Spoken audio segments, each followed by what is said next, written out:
कितना सहज सवाल मैडम ने पूछा है, संतोषी मैडम ने, कि हमारे विचारों में जो नेगेटिविटी आती है उसे कैसे कम करें। मैं अगर ये कहूँ कि इस कमरे में अगर अंधेरा बहुत है तो मैं उसे कैसे कम करूँ, तो मैं ये तो नहीं कर सकता कि अंधेरे को समेट के खिड़की के बाहर फेंक दूँ, अंधेरे को समेट के इकट्ठा कर लूँ और डस्टबिन में डाल लूँ और उससे निजात पा लूँ। और मैं सिर्फ उपाय ये करूँगा कि रोशनी का उपाय क्या हो सकता है, कहीं एक दिया बाल लूँ, कहीं दिया जला लूँ। डिस्ट्रक्शन हो सकते हैं, क्योंकि अभी किसी प्रकार का ये डिस्ट्रक्शन का ही रूप है। पहला रूप तो डिस्ट्रक्शन का है, हमारा स्वभाव चूंकि ऐसा है इसलिए वो चीज़ें हमें ज़्यादा हमारी संवेदनाओं को झकझोरती हैं। किसी भी प्रकार की नेगेटिव खबर, भले संस्थानिक खेज हो, है तो नेगेटिव, तो वो किसी की कनपटी पे चलती हुई गोली कोई हमारे अंदर कोई बड़े फूल खिला देगी और उस नकार से हमारे अंदर कौन सा बड़ा शुभ खिलावट हुई। और ये नेगेटिविटी के इतने उपाय हैं और इस संस्थानिक खेज को हम तक पहुँचाने के सारे उपाय किए जा रहे हैं। तो मुद्दा ये कि अगर मैं आपसे कहूँ कि भाई नेगेटिविटी से बचने के उपाय क्या हैं। देखिए, सड़क पे अगर हम कहीं गुजर रहे हैं और उस पर बहुत कांटे बिछे हैं तो हम सारे कांटों को तो समेट नहीं सकते। हम सिर्फ इतना भर कर सकते हैं कि खुद जूता पहन लें। अगर मेरे पड़ोस में 4 लोग खांस रहे हैं और मुझे संक्रमण से बचना है तो उन 4 लोगों का मुंह में बंद नहीं कर सकता, मैं इतना भर कर सकता हूँ कि अपना मास्क लगा लूँ।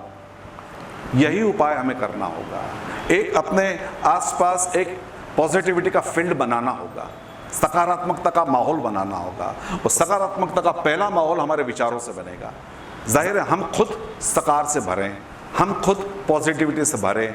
1 घंटा जो हमने बिताया है उस दौरान हम शुभ से भरें और वो शुभ का ऑरा हमारा अगर तगड़ा होने लगता है तो फिर वो नेगेटिविटी हमें अफेक्ट नहीं करती, उससे हम बचे रह सकते हैं। तो हम सबसे पहली बात तो ये कि उस नेगेटिविटी के रास्ते बंद करें। ठीक है, खबर पढ़ ली, सुन ली, एक बार पर्याप्त है, लेकिन बार बार उसको प्ले करके देखने की शायद ज़रूरत नहीं है, जो हमारा स्वभाव के स्वरूप में बाध्य करता है कि और बार बार देख लें भाई कौन से एंगल से ज़्यादा अच्छा शूट मिल रहा है या so on and so forth. तो मुद्दे की बात ये कि हम पहली बात उससे बचने की कोशिश करें।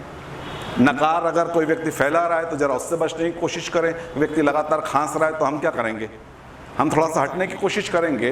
वैसे एक व्यक्ति अगर लगातार नकारात्मकता से भरा हुआ दूसरों की बुराई या दुखड़े रो रहा है तो हम उससे बचने की कोशिश करेंगे। टेलीविज़न पे हमारे सामने सुविधा है कि अगर ये नकारात्मकता परोसी जा रही है इतनी, तो कोई शुभ देख लें, कोई लाफ्टर प्रोग्राम देख लें जिसमें कम से कम कुछ हमारा मन हल्का हो या कम से कम नकार से मुक्त हो। That's all. तो पहला उपाय तो सिर्फ इतना भर है कि उन चीज़ों के रास्ते बंद करें। और दूसरा उपाय ये कि अपने अंदर सकारात्मकता को जन्म देने लगें। और एक बार अगर कोई चीज़ पकड़ती है तो धीरे धीरे वो पल्लवित होने लगती है। ये एक उपाय सहज हो सकता है।